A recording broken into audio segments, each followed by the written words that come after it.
Hello बच्चों, कैसे हो आप सब। उम्मीद है कि आप सभी अच्छे होंगे और आपका फिर से मेरे चैनल में स्वागत है। और हमने पार्ट 1 में कुछ ये जो टॉपिक है हमारी संख्या, इसका पार्ट 1 में कुछ पार्ट हमने पढ़ लिया है। तो हम अगला पार्ट में आपके पास लेकर आए हूँ जो है हमारा पार्ट 2। इसमें हम अब डिस्कस करेंगे। उसमें हमने 4 टॉपिक डिस्कस किए थे, अब इसमें 4 से आगे 5, 6, 7 और 8 हम डिस्कस करने वाले हैं आज। तो पहला जो हमारा टॉपिक शुरू होने वाला है वो है बच्चों भाज्य संख्या। देखिए बच्चों, भाज्य संख्या क्या होती है। भाज्य संख्या वो होती है जो जिसके केवल जिसके दो या दो से ज़्यादा गुणनखंड होते हैं उनको भाज्य संख्या कहते हैं बच्चों। किसे कहते हैं? ऐसी संख्या, मैं यहाँ से एरो बना देता हूँ।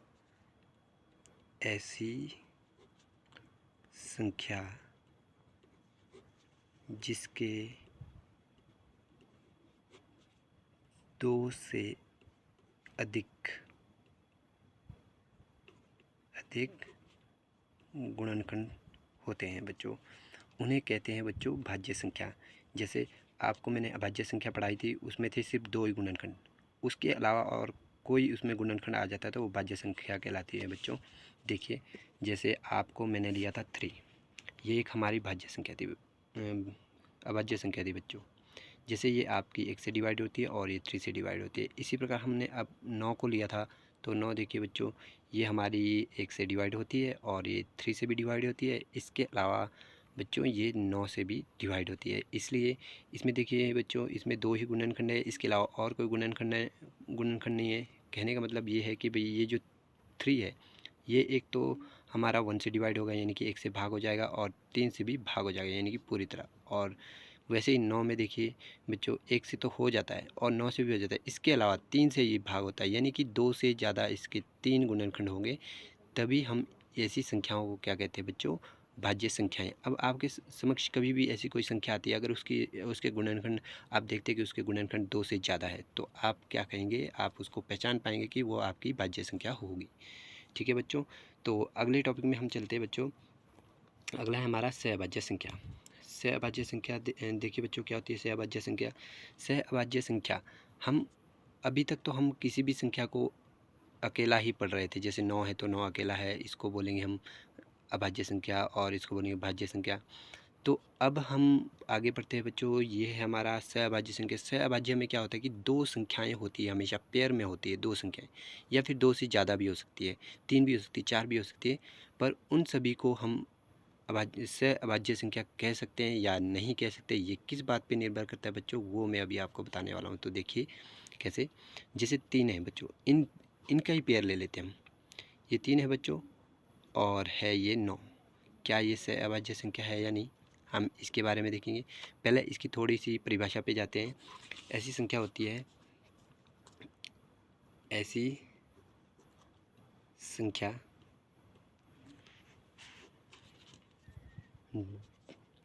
जिसका या फिर जिनका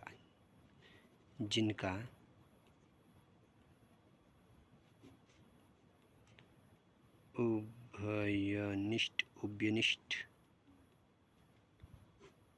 गुणनखंड केवल एक हो। दिख रहा है बच्चों? ये एक मतलब ये मत समझिए कि सिर्फ एक ही गुणनखंड होना चाहिए, यानी कि अंक होना चाहिए, ये एक लिखा होना चाहिए, 2 नहीं होना चाहिए। 2 आया तो ये गलत है बच्चों। तो अब देखिए ये होता है। और दूसरे शब्दों में इसको ऐसे भी लिख सकते हैं कि भाई जिसका जिन भी संख्याओं का, चाहे 2 संख्याएं होंगी आपके पास, चाहे 3 होगी या 4 होगी, अगर उन सभी संख्याओं का अगर आपके पास HCF अगर 1 आ जाता है, तो हम कहेंगे कि वो संख्याएं सहअभाज्य है। अब यहीं पे देख लेते हैं 3 और 9 में। देखिए बच्चों, इसके लिए हमें गुणनखंड विधि का प्रयोग करना पड़ता है, प्राइम फैक्टराइजेशन मेथड जिसे कहते हैं इंग्लिश में। तो इसे करें, देखो बच्चों, इसके बाद जब गुणनखंड बनाते हैं हम 3 से करेंगे तो 3 एकम 3, तो ये 3 के आए आपके पास 3 and 1 यानी कि 3 और 1। और इसी प्रकार 9 के भी कर लेते हैं गुणनखंड।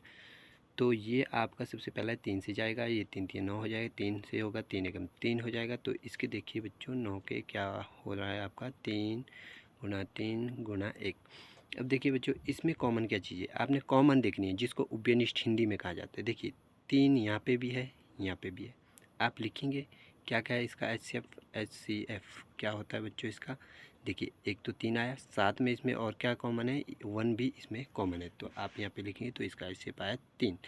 तो अब आप इसको देख कर बता सकते हैं, यानी कि यहाँ से आप बता सकते हैं ये दोनों संख्याएँ सहअभाज्य है या नहीं।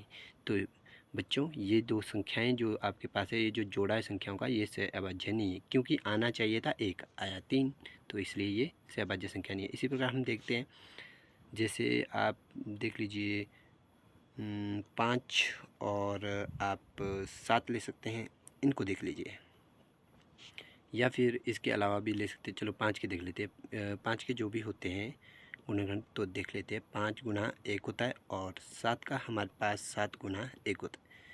तो देखिए बच्चों, इसमें कॉमन जो चीज़ आपके पास मिल रही है वो सिर्फ एक ही मिल रही है। तो इन दोनों संख्याओं का जो HCF है वो हमारे पास HCF जो है बच्चों, वो है हमारे पास सिर्फ 1।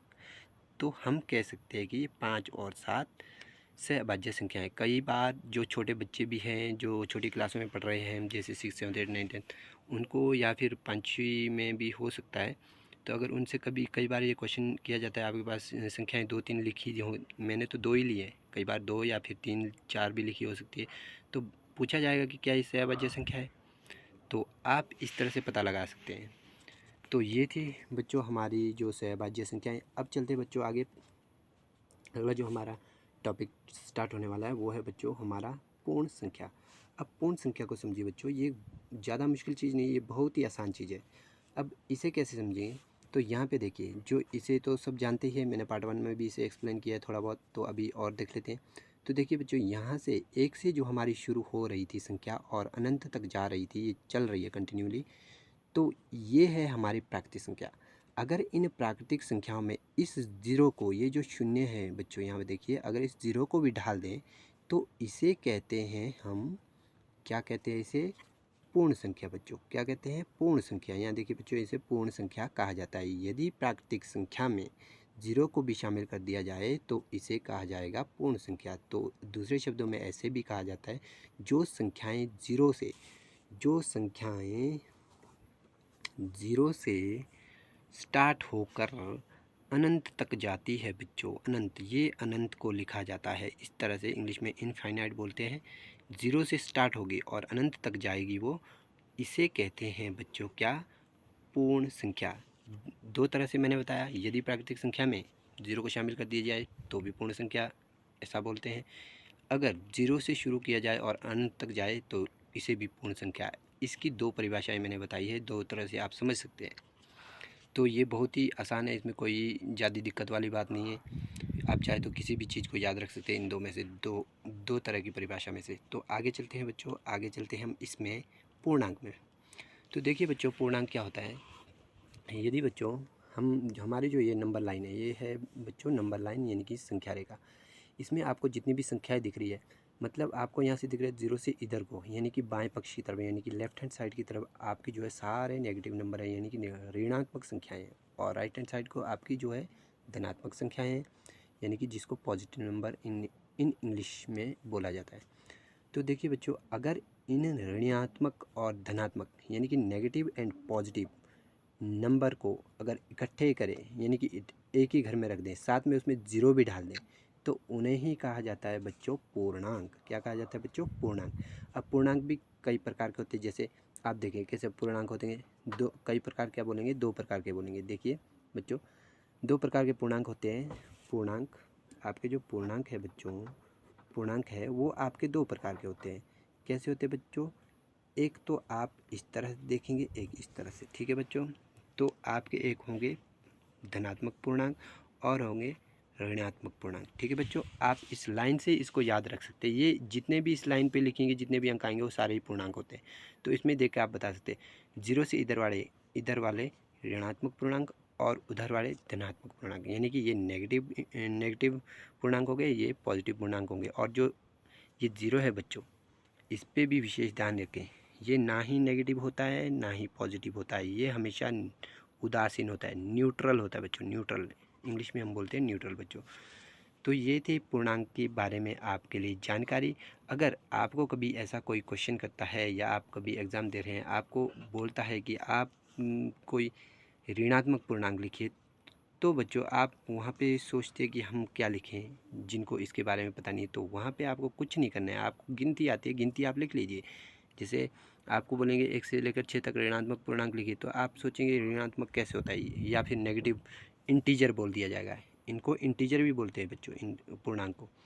तो आप कन्फ्यूज़ नहीं होएगा, आप गिनती लिख दीजिएगा डायरेक्ट 1 2 3 4 5।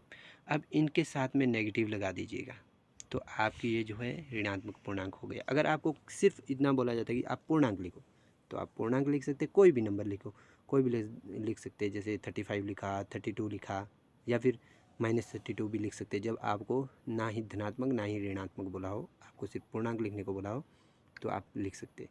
ठीक है बच्चों, तो हमारी ये वीडियो यहीं पे समाप्त होती है। उम्मीद करता हूँ कि आपको अच्छे से समझ आया होगा। अगर आपको इसमें कुछ कमी लगती है या कोई चीज़ समझ नहीं आती, आप मुझे कमेंट में बता सकते हैं, तो मैं कोशिश करूँगा कि दोबारा से इस वीडियो को आपको अच्छी तरीके से एक्सप्लेन करने की। ठीक है बच्चों, धन्यवाद।